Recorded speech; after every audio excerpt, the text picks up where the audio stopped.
Welcome to Brave with Lisa YouTube channel. My name is Lisa Bruton and my goal is to inspire you to live bravely in that unique rhythm of grace that God has designed just for you. On this channel, we are going to be hearing from amazing people from all different walks of life who are bravely walking in that unique rhythm of grace and calling that God has designed just for them. I know that as we hear their stories, we are going to learn a lot. We're going to find keys that are going to help us to also walk bravely in that unique rhythm of grace and that unique calling that God has just for you and for me. I'm so glad you're here. Welcome to Brave with Lisa YouTube channel. My name is Lisa Bruton and today I have the gorgeous Jordan Bariesheff, who I actually knew quite a few years ago, but we reconnected at a conference just recently where we both spoke. And I was so drawn by her. She has this warmth, this authenticity, and she actually is full of joy. And she's walked some pretty tough stuff, which you would never know because of just the way she does life and the way that just who she is. So I'm looking forward to hearing more about her story and digging a little deeper and just gleaning from her today. So welcome, Jordan. Thanks, Lisa. So good to be here. Oh, it's great to have you here. Now, Jordan, could you share with us a bit about your world, what you're passionate about, anything you want to share, basically? I'm passionate about a lot of things, but I'm married to Dave. I've got 3 kids, so I've just got a teenager, 13, and then 2 girls, 10 and 8. And so they are my home world. And then I have work world. I'm a graphic designer. I run my own business. I do some freelance design and stuff like that. So I love marketing, business, and all those sorts of things. Love church, love faith, and love life, really. So that's kind of me in a nutshell. I love everything. Growing up, I was always like, do I want to be a florist? Do I want to be a chef? Do I want to be a doctor? So I feel like anything, I don't know. I'm open to everything and anything. You're multi-layered and multi-talented, basically, is what you're saying. That's right. So Jordan, when you were sharing, you shared your story at conference and I was so drawn to it because there was a lot that I could relate to, but there was a really strong message that came out through it that I went, you know what, that is something that really needs to be heard more. So would you mind sharing that story? And I'm just going to listen. Yeah, sure. No, that's great. So I shared at conference, one part of my story. I feel like I've been on lots of journeys of grief, and I feel like God teaches you something each time, right? And I don't know, at the beginning of things, I just thought it was, you chalk that up to experience and that's when your faith becomes real. But now God has something to teach us every time. So the story that I shared at conference was about my sister, one of my younger sisters. I'm one of 6. I'm one of 9 kids, one of 6 girls. One of my sisters tragically took her own life about 8 years ago. And so it just came off the back of a few other situations, and look, that's tragic on its own, and it just felt like the pit of despair, really. And I've never known grief probably so dark as that. Like, I've known grief before. I've had miscarriages and we've had businesses and finances, just back to square one kind of situations, but there's something just so traumatic and dark about suicide, and why would someone do that, and all those questions, and where is God in all that for that person and for us. And so it just left me in a really, really dark place. And I had a 7-week-old baby at the time who herself, she'd been in NICU when she was born. So even 7 weeks before that, we'd been through this massive journey with her of, is she going to survive? Is she going to live? And all that. And so that's what I mean. It just felt like that whole darkness was off the back of all these other disappointments. So I just felt like I held on for a long time. I think it wasn't until probably about 2 years even after that you just realize my life is a mess still. What is going on? And it was through a counseling session. And I'm just like, I've got to start looking for the joy in this situation to pull me out of this. Like, yes, Jesus was there. I felt him so real. But yeah, the practical of every day, I had kids to look after and, things like that, but every day. And I just had this sense that it was just this whole thing of finding joy. And it's just sort of become a bit of an anthem because I think there is always joy if we look for it. And I think that's the thing. We've got to train ourselves to look for it, because it's there. Jesus is there. But often we're just so overshadowed, and the clouds of grief can fill in, or just annoyance or frustration. Even it doesn't even have to be, the pit that I was in, but just other stuff, or unfairness, or competitiveness, or whatever, or grief. But yeah, it can just cloud your view. And so it's just going, hold on, I'm going to intentionally open my eyes and look for, I used to call it the fingerprint of Jesus in my day. So it's just be like, look for your little mark, Jesus, on my day. And so that would be my prayer. I would just pray that every day. So after, get up in the day, you're feeling whatever average, just be like, God, just show me something today. And then I would write it down. I literally would write it down to make it more tangible. For me, that felt more tangible than just like, I'd forget it. You'd be the next hour, you'd be like, oh, here I am again, whereas if you'd written it down and you could look back on those things, that's what I found really helpful. I don't know if that's a designer thing, being tangible and visual or something, but just having that thing. So that became a real practice and a habit for me. And, there was other things obviously that helped in that season, but that was a really strong habit of practice for sure. Oh, and there's so much in what you just shared then, but could you share with us maybe a few examples of when you actually, of God's fingerprint in your day? Yeah.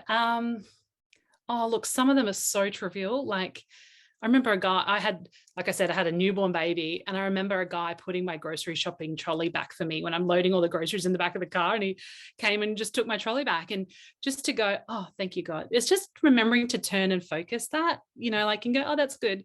Just to remember to focus and posture that to Jesus, I guess, and give him the credit for that. So that I remember that just someone would drop something off, or just a text message, or just something fun that would distract you from, I guess, the circumstances of my life at the time. A smile from someone at the shops, like really basic, like I'm talking real basic. Some of those things, someone donated, clothes to me, or, those sorts of things. You just go, thanks God for providing in that way. And I didn't have to go to the shops that day, or whatever, or someone shouts your coffee, whatever, or just a little thing, I've had a coffee. So things like that. Yeah, for sure. Yeah, and that's beautiful too. And I think the small things can go unnoticed, but when we switch on our, I guess, antenna, you start to see the God fingerprints. You start to see where he's like, hey, sweetheart, this is you. I remember, like, I can relate when there was a time in my life where I was going through grief, and it was going to be a long road ahead to walk out this particular journey I had with my sister. And, I've touched on it before.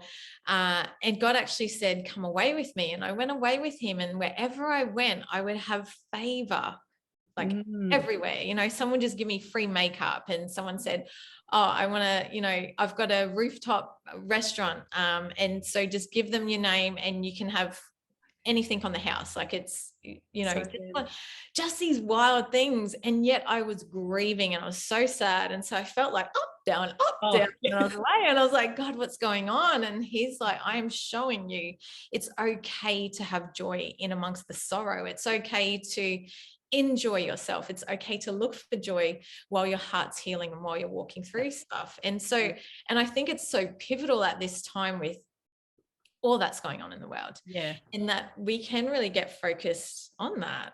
And I love how you say, okay, you wake up every day going, okay, God, show me where your fingerprint is on today. It's just such a powerful and simple prayer. Yeah.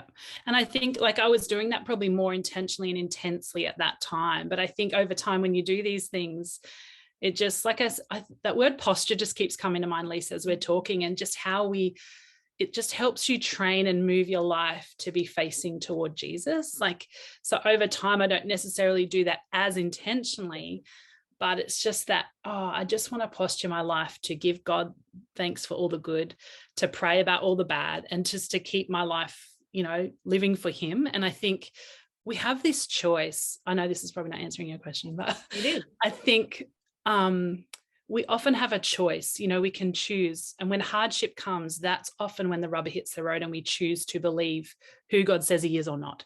And I think it's in those times that we go, our faith really gets legs attached to it, when I was, this is another story, but when Love stories. when we'd experienced multiple miscarriages in a row after my first child, so secondary infertility or something, I think they call that. And I remember one night just crying. I was just a mess, and just lying on my bed. And I remember this picture just came into my mind of like literally a fork in a road. Would I go on this? It was like this rocky little dark path that led into a pit, or there was this other path that was still a bit rocky, but it had sort of grass and new growth on the side and stuff like that. And I just felt like I had this moment in this utter whatever, another dark place, to choose which way I wanted to go. And I knew that, when you just know, I knew that dark pit was depression, and I could choose to go there and stay in that pit, or I could choose this other way, which, it wasn't still smooth sailing, but it had new life. It just felt a bit, lighter and brighter. And I knew that was with Jesus. I just felt this real distinct choice. And I think having that as a foundation too, I'd chosen that once before. I'd chosen that path of Jesus. I'd chosen that way, and not to wallow too long, like here there's grief, but choosing that path and knowing that he's with me, and just that picture of literally climbing up into his lap and he was holding me if I chose that way, like that he would hold me. That stayed. It was from a song, and it was just beautiful that night. And I think God just uses those stories again, like those layers. I've had that when my sister passed away. I'd already had that and made that choice before. Therefore, I'm at this crossroad again, and it's easier to choose that way because you've done it before and you've seen his goodness, And so when we're faced with these things, I think, there is a choice. But I think it's easier as you've done it and as you keep doing it. And you've got more experience of him to stand on, his faithfulness and his provision and things like that. So I know that went a bit off track, but but yeah. Actually, I'm sensing right now that, and I've never done this before on a YouTube channel, but that we just pause right now. And I'm just going to ask if you can pray for those people who are feeling like they're at that fork right now. Yeah. Mind doing it? Let's go. Yeah, let's go.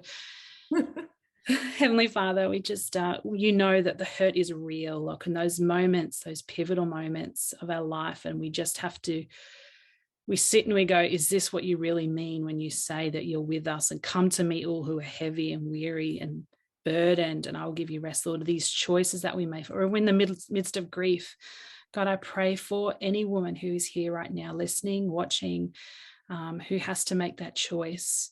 Father, I pray that they would choose you, the path that is light and life, and yet still a little rocky, but God, you're there holding their hand, walking alongside them so that they can stay on the path, Lord. They don't even have to do that in their own strength. They don't even have to stand in their own strength, because you're holding them and you're lifting them up. And Lord, I just thank you that you are there with us. And your fingerprint can be all over this. Lord, I pray for faith to step out and choose that path. Amen. Amen. Thank you. Feel his presence on that. Thank you. Just really, I feel like there's going to be some beautiful healing and just tender moments coming from this. I'm going to just shift gears now, because I know that you started Honey and Gold. From what I understand, did you start that in amongst all of this? Pretty much. Who doesn't like to bite off more than they can chew? So prior to my sister passing away, we'd lived in Canada like the 2 years before. It was quite a lonely season, but also an adventure, and it was kind of fun, but we didn't really know, had no family there, etc. And it was just such a time of God putting into my heart. Like I spent a lot of time in quiet times and reading and all that sort of stuff, and listening to stuff, just because I had the time. And I'd started by writing up verses on like this chalkboard I'd found at like a cheap shop or something, and just something that had jumped off the page in my Bible reading, my regular reading, something. And I'm like, I'm going to write that down. Again, a visual. I think obviously that's how God works in me, something in front of me that I wouldn't forget. and I could just look at it throughout the day. So I'd been doing that in Canada, and found it super helpful for my own relationship with God and stuff, and just knowing what his word actually says and what his truths are. And so yeah, when my sister passed away, like that couple of years later, and I just had all this, I'm so thankful I had all those verses in me, for starters, and just remembered how powerful that was to have something on my wall that would just, like, I've been a Christian a long time, and you often know the really popular verses and things like that, but just those prompts just to remind you of that truth.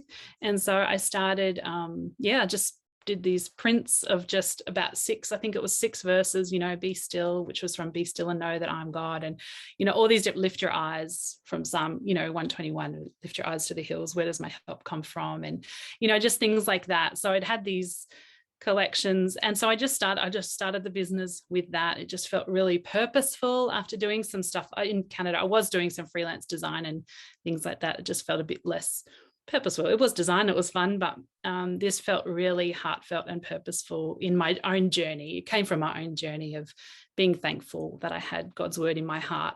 And I think I shared at that conference that quote, that Navy SEALs quote. It just keeps coming back, because that's what it was based on, of just that the more you sweat in peace, the less you bleed in war. Like, I'd done all this stuff in, like training, I guess. It's like training, I'd memorized all this stuff and just had put all this stuff in. And when the war came, it was there. I wasn't then going, oh no, what does God's word say? And I could actually pull that out and go, this is what he says, and confidently say that, and, that he has me. And so that's how it came about, the honey and gold. Yeah. Does that answer your business question? It does. It's fantastic. And I love that. And I think there's quite a few people who I've spoken to recently who are actually in this season of actually having time to have quiet time with God. And I know that I can tell it's very intentional of God. Like, he's creating this intimacy with them and speaking to them. And I think there's quite a number of people who are maybe feeling frustrated because they're like, I want to know what's next. I want to do this thing. And I can feel it. And actually God's saying, the season right now is for me to put into you. I'm speaking to you and getting you ready for the next thing, and just allowing that to be the season, rather than, but I want to do this. Yes, absolutely. And I love that, that he knew what was ahead. And it's not his tender care and just going, he's equipping you to walk a very tough season, but to walk it with him. Yeah, absolutely. I think that internally and also practically, like, just reminded recently, God doesn't waste anything. The stuff I was doing before, like, I was doing all this stuff for bloggers in the year, like I was doing some ghostwriting and stuff like that, and creating content for, you can see on Pinterest and things like that. So I did all this photography, and I'm like, I still use those photography skills over here in this, so God still links those things. And you've just got to wait and know that he doesn't waste anything. And he's in no rush, even though we are. But we are, aren't we? Oh, absolutely. I hear you. You're like, what's next? What's next? Yes. What's next?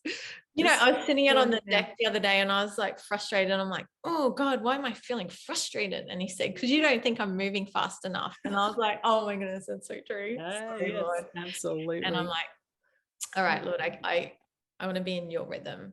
And so, speaking of rhythms, I know that your life is actually quite full. You've got 3 kids. I'm sure there's lots of layers that comes with that. Married, business. How do you find your God rhythm in all of that? That is a good question. I am not a morning person at all. So I would stay up till late to get my quiet. And this has looked different at different stages of life, right? But with kids, I have actually had to get up earlier. And it's been a sacrifice. But now that it's part of my rhythm, I don't feel like it's earlier now. So I get up at 6 o'clock in the morning, which for me, my ideal wake time would be 7 a.m. Which, like, dream world, right? With kids. So yeah, I do get up, and I just spend half hour where I just have a reading plan, and I journal. I produce some journals. So I use one of those every day. So that's my weekday rhythm of just that kind of stuff. I love worship music also is my good rhythm. If I'm really feeling, I don't know, just like before we talked, you know, putting some on and listening and just preparing my heart. So yeah, those sorts of rhythm, but definitely daily, yeah. Getting the tone and stuff. Yeah, absolutely. Yeah. And sometimes it's rushed and cut short. I just think God knows my situation. Like he knows that my kid woke up early and is sitting on the couch next to me and playing with a toy in my face or something. You know, like I'm like, okay, we'll finish this prayer later. You know, like it's just, it is what it is. But I don't think there's any, I don't do it legalistically, but I do enjoy it. And it's really grounding for me for sure.